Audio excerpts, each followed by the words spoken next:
Jemi në konferencë zyrtare për media të kombëtare shqiptare në prag të ndeshjes Andorra-Shqipëri do të luhet këtu në stadiumin e Andorrës në orën 20:45. Jemi me trajnerin Silvinja dhe me Berat Xhimshitin, të cilët do të përgjigjen pyetjeve tuaja. Do ta nisim fillimisht me Xhimshitin, i cili pasi të ketë mbaruar do të bashkohet me ekipet dhe ne do të jemi me trajnerin zakonisht. Ndërkohë, konferencat tona, si gjithmonë, mund të ndiqni në kanalin YouTube Federatës Shqiptare të Futbollit, por edhe në FSHF TV. E fillojmë pyetjen e parë për Xhimshitin. Ndeshje e rëndësishme, sigurisht niveli me kundërshtarin është i dukshëm, ndryshimi i nivelit. Çfarë do të tentoni nesër? Do të kemi skuadrë që e pret, apo do ta sulmojmë kundërshtarin dhe a keni marrë leksione nga ndeshjet që ka bërë Andorra edhe ndaj Anglisë, por edhe ndaj Serbisë? Përshëndetje. Po, se pari sigurisht që kemi ardhur për një qëllim, siç besoj që gjithë me një qëllim që t'i marrim 3 pikëshat, sepse na nevojitën për kualifikuesit. Dhe çka kemi mësuar sigurisht që kemi pa ato ndeshje që ka zhvilluar Andorra, sidomos në vend vet kundër Anglisë apo edhe Serbisë, që ka vënë në vështirësi të mëdha. Po prapë na besojmë që do luajmë futbollin ton, siç e kemi bërë në këto kualifikuese si ndeshjet e fundit. Dhe besoj që do jemi me vetbesim të madh që do him nesër në fushë, që të marrim këto 3 pikë edhe të respektojmë sigurisht kundërshtarin që do jenë momente të vështira në ato 90 minuta, po prapë besoj që ne duhet të jemi mentalisht aq të fortë që t'i përballojmë të gjitha. This is an important, Jimmy, this is an important match, and the differences with our opponent are actually big. But what are you going to try to do tomorrow? Are you going to attack, or are you going to wait for them to do their play? And have you taken any lesson from the matches that they have played against Serbia and England? And the answer is that our mission is to get 3 points from tomorrow's match, and we've seen their home matches. They put them in very difficult position, England and Serbia as well. But we believe that we're going to play our football, and we are confident that we're going to enter into the pitch to get 3 points. But we respect the opponent, of course. But it's going to be a 90 minutes game, very difficult. Kapitan, përshëndetje, nga Gjari të Voklan, vizita komplimenta për përqindeshjet me klubin e Atalantës, në Gjari të Madhe, dhe tjetra që është e rëndësishme nesër, përqindeshjet do thosha shumë e rëndësishme, dhe a kisha menduar në atë moment i thuajt për shpirë, pothuajse 10 ditën parë që do luaje shanset për qenë pjesë në Kupën e Botës. Do përkthesh apo? Jo, vërtet. Përshëndetje. Shpari faleminderit për urimin. Sigurisht që jam shumë i lumtur dhe krenar për ato 300 ndeshje me panelin e Atalantës. Po për më kthy te pyetja, sigurisht që ndeshja shumë e rëndësishme, siç gjithmonë është ajo ndeshje e radhës, është gjithmonë e rëndësishme, kështu që para Serbisë ishte Serbia, tani është Andorra, dhe kështu që me radhë, po besoj që sigurisht ato momentet që kemi na moment jemi të mirë, besoj që do him në këtë fushë dhe të japim gjithçka në maksimumin të marrim këto 3 pikë që të vazhdojë ëndra për me hyrë në play-off.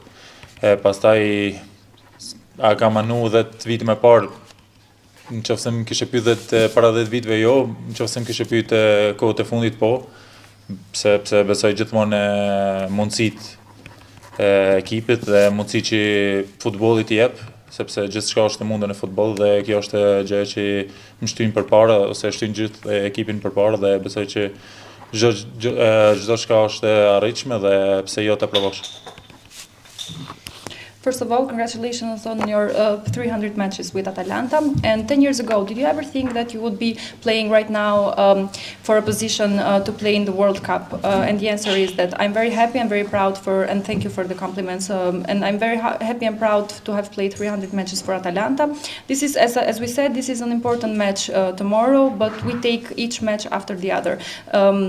We are going to enter the pitch to give our maximum and to take 3 points, and of course then comes the dream to play in the playoff, to go into the playoff. If you would have asked me 10 years ago, I would have said no, but today I believe, because in football everything is possible and reachable. Kapitan, ju na ishit kapitenët edhe në Ovoj që në atë kualifikimin fantastik në Europian, jeni po ju që po na udhëhiqni këtë rrugtim drejt botrorit, shpresojmë edhe me ndihmën e Zotit që ne të shkojmë. Doja nga ju një opinion, çfarë ka nëse ka plus kjo kontare këtë edicion të botrorit krahasuar me ato të europian. Nëse ka. Diçka më shumë. Jo, që më vjen tash mend sigurisht që besoj që mundësitë për lojtarët që kemi me cilësi, besoj që kanë ardhur disa lojtarë të rinj shumë të fortë, të talentuar që janë bashkuar ekipit tonë dhe besoj që ja kanë vu akoma më shumë në vështirësi trajnerit, jo ekipit sigurisht që është më thjeshtë ose ke kualitet në ekip, po besoj që vështirësia është te trajneri mi zgjedh 11 lojtarë që do fillojnë ndeshjen, po besoj që sigurisht që kualiteti është rrit në disa aspekte dhe është mbajtur në disa aspekte tjerë siç është grupi, sepse grupi e bën të mundshër gjithçka dhe besoj që ajo është gjëja më e rëndësishme që kemi ne. Captain, you have been our captain and our leader in the qualifications round to go to the Euro Cup, and also you are leading us to the World Cup now. Is there any difference in the teams? And the answer is that yes, there are a lot of new players, talented players, very strong players, and actually that puts the coach in difficult to find the 11 that starts the game. But for the team, is a very good thing. The quality has been growing, but the group has remained as it is because this is what we have maintained from all the qualifications.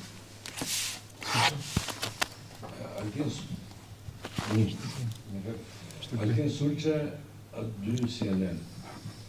Berat, nesër duhet që të kemi ndeshje pa gola. Mrapa, duhet që ta mbyllim. Megjithatë, ne fitojmë me goditje standarde. Mbaj mend që ndeshjen me Armenin ke shënuar. Ka një shans nesër që ta çosh një kështu me çekiç?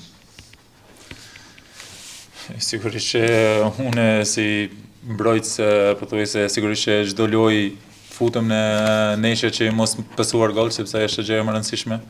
Po nëse më vjen rasti, pse edhe jo, e kisha një rast që gabova me Letonin, pse jo nesër nëse më vjen mundësia, shpresoj që do jap gol, po nuk ka rëndësi personalisht për mu a jap gol apo jo. Personalisht ajo gjëja që është më e rëndësishme është ekipi që të fitojmë dhe të shkojmë në play-off, kështu që besoj që është gjëja më e rëndësishme. I think we all believe that tomorrow is important that we have a clean sheet match, so we don't concede goals. And but sometimes these goals come from side pieces. And with Armenia, you scored a goal like this. Is there any chance that you can score again like this? And the answer is, I start the game. We start the game always not to concede any goals, but it depends how it happens. And about the scoring, I had a chance with Latvia, but I hope that I can have it again. But it doesn't matter. Important is that the teams play well. Në fundit, Berat, nesër stadiumi do të jetë kuqezi. Një mesazh për tifozët. Po, siç gjithmonë edhe kur dëgjova që do jetë plot me tifozat tonë, besoj që sigurisht që të jep edhe një shtyrje dhe akoma më shumë që ke kaq shumë tifoz që vinë edhe na ndjekin dhe borisin në stadium dhe besoj që mesazhi që do japim gjithmonë është një mesazh falënderues që sigurisht që ne ajo që mund të bëjmë është të japim maksimumin në fushë dhe ata në jashtë fushës, po besoj që edhe shpresoj që t'i bëjmë të lumtur pas ndeshjes, ajo gjë është më e rëndësishme dhe sigurisht që besoj që do ja arrijë. As it happens, tomorrow we're going to have a red and black stadium full of Albanians. And the answer, do you have any message for the fans? And this has, as always, there's an extra motivation when we have our fans on the stadium. But the message is clear. We thank them so much, and we want to give the maximum on the pitch, and we hope to make them happy. Okay. Kjo ishte pyetja e fundit për Beradin.